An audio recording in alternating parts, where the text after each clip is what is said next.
Mutant Mayhem is the Ninja Turtles movie that we have been waiting for, so let's talk about this movie. As always, this video will have spoilers, so if you don't want spoilers, head over to my shorts or my TikTok and check out my one-take movie review on this movie. But without further ado, let's talk about the movie that is Teenage Mutant Ninja Turtles Mutant Mayhem.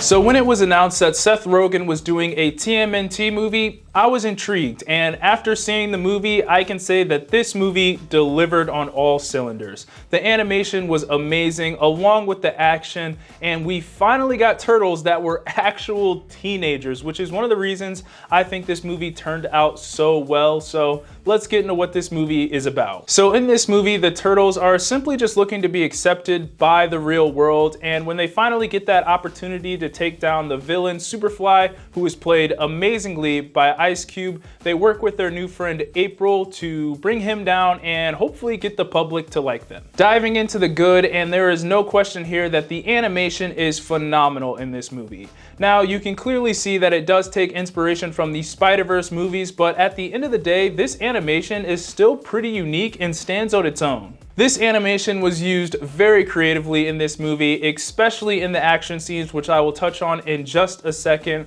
But some scenes in this movie really just look like they drew it out on the spot and just threw it on the big screen. And if you're any type of artist, I think you will really appreciate this animation. It was expressive and kind of warped in a way, especially with the designs of the humans, which I thought were pretty cool and worked for this movie. And after seeing the behind the scenes on this movie, I learned that this animation was supposed to look like that because they wanted it to look like a teenager created this animation. And just knowing that that was their goal, it really just made this movie so much better because in a way, this animation was us seeing the world from the Turtles' perspective, and I just thought that was a really cool way to go about things. And next I have the action. Now, obviously the action was great in this movie, but what stood out to me is just how creative it was in this movie and how the animation really just elevated that. I mean, there was one sequence when the Turtles were fighting a bunch of bad guys and they were continuously switching the scenery that they were in as their action kind of stayed the same.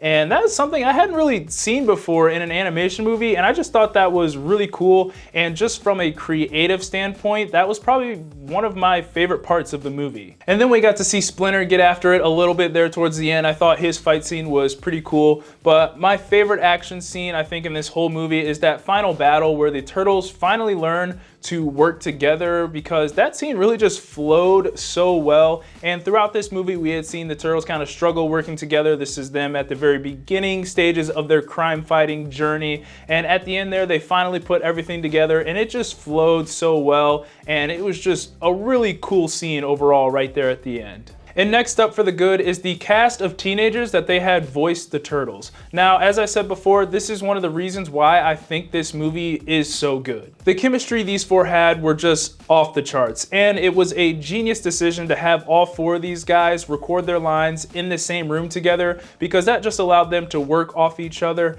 and it only really elevated the chemistry they had and allowed them to just be themselves, which are teenagers, and that showed on screen through the Turtles. And apparently they were allowed to ad-lib some of their lines, and in my opinion, it was pretty clear when they did, because they were using words like Riz, they were speaking in memes, and at times it really just sounded like they got their dialogue straight from TikTok. The Turtles interacted with each other exactly how you would expect teenagers to interact with each other and just their environment in general and the things they do, and I really appreciated that, and it made this movie a lot more fun. And that leads me right into the next good thing about this movie in terms of casting, and that is Ice Cube as Superfly. And I don't think they could have gotten anybody else better for Superfly in this movie. Now look, everything Ice Cube does is cool. I mean, he's just one of those people, and he does it again in this movie by playing Superfly, and somehow he makes being a fly look cool. Essentially, Superfly was just a fly from the hood, and Ice Cube's line delivery for his character was just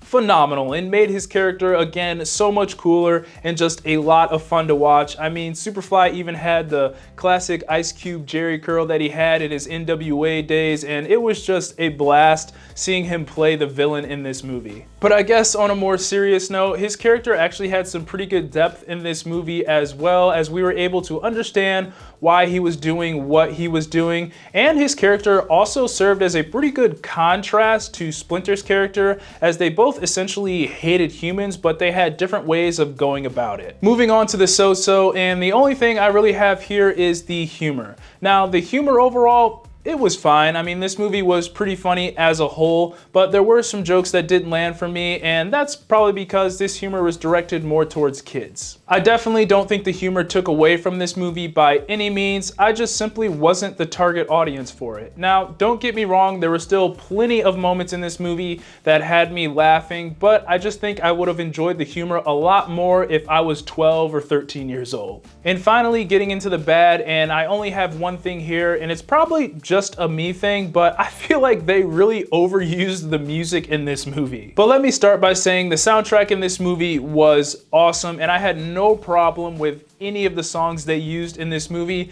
I just feel like they overplayed it at some points in this movie. And yes, this is just me being nitpicky. At the end of the day, this wasn't a big deal at all, but at some points in this movie, it did feel like we were just jumping from one song to another, and honestly, there were a couple scenes where I felt like could have gone without music and probably would have benefited from it. But at the end of the day, the music was amazing. I just think they could have pulled back on the usage just a teeny bit. All in all, this is one of the best TMNT movies we've gotten. It's a lot of fun, and the fact that the turtles are actual teenagers makes this movie so much better. The animation is the standout, and the cast absolutely rocks. And this is one of those movies that I would definitely recommend to everyone. Those are my thoughts on Teenage Mutant Ninja Turtles Mutant Mayhem. Be sure to let me know what you thought of the movie down in the comments, and as always, be sure to like, subscribe, comment, get your Eazy Apparel at shopeasyapparel.com. God bless, and I'll see you guys later. Peace.